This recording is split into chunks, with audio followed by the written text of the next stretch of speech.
It wasn't easy finding out my whole life was a lie. It was probably the hardest thing I've done in my entire life.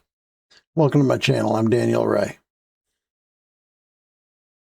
So when I got those results back, it told me I wasn't related to the family I knew basically all my life. You know, I was 53 years old when I got those results. That was a real punch in the face.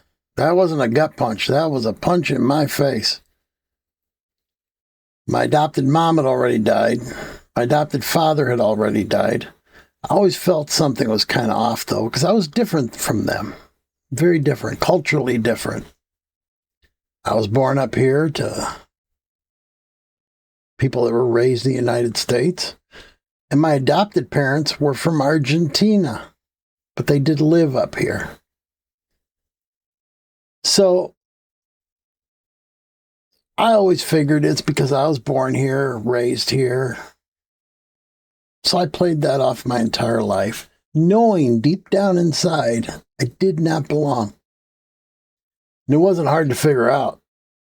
The families always treated me like an outsider. They say they don't, but they did. I was raised an only child. And when I'm looking through the list, the first thing I see on Ancestry is half-sister for my results. I didn't know what to do.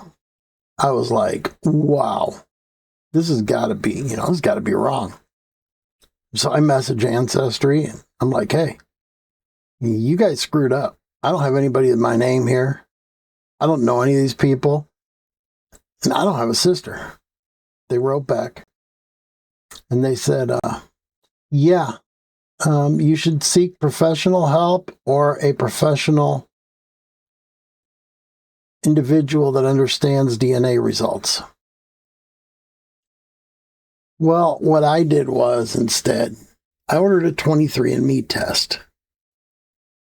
I said, I'm going to wait, see what the other results come back as. In the meantime, I reached out to these people, reached out to several. And luckily, the only one that replied is my half-sister, who I will add is an awesome, awesome lady.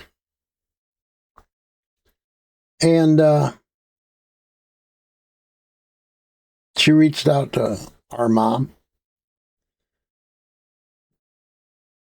She wrote back a little while later and said, yep, you're my brother. My mother gave you up for adoption. She's not telling me why. She just said to tell you to please never reach out again, that she does not want to talk to you and wants nothing to do with you ever. That's fine.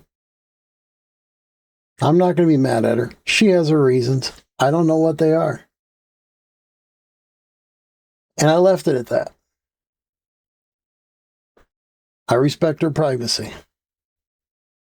Luckily, my sister, she was different. She was happy to meet me. We talked, and we've met. She's super awesome. Good person, too. Heart of gold. Apparently, I have 2 half-brothers also. I haven't met them. They think I'm, like, making this up, like my rich uncle sending out and give 36 million or whatever, those emails we've all gotten. No, I didn't just pick somebody on Ancestry and say, that's who I want to be, my sister. Unfortunately, the science of DNA did that. And the brothers are totally delusional, thinking it's BS. But, it is what it is. All right, so 23andme results come in. And these are interesting. I have several of the people with the same name and connection as Ancestry. Same level of shared and everything. But my half-sister there is not the one from Ancestry. It's another half-sister on 23andme. So, not knowing what I know now, I wrote immediately. And needless to say, that all went bad. That sister has blocked me and wants nothing to do with me. And apparently she was adopted also. She was given up for adoption. But she has only the same father as me, not the same mother.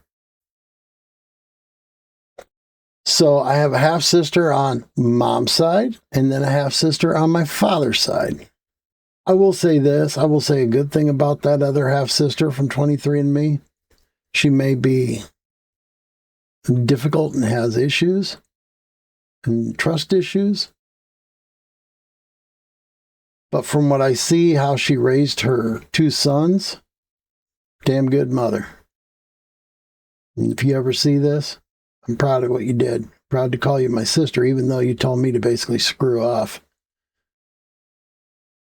But at the end of the day, you got your reasons too. I'm not mad at you. So as time goes by, I'm trying to figure out who my dad is. I'm going to make that into the next video so this one doesn't drag on. Thanks for watching. Don't forget to like and subscribe, because I'm going to be doing more videos on the topic of adoption, also for adoptees and people that adopt kids. I'm going to give you the best advice I can as an adoptee. I don't want you to screw up like my parents did, my adopted parents.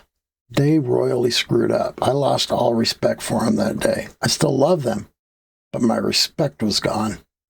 Forgiveness does not mean you forget.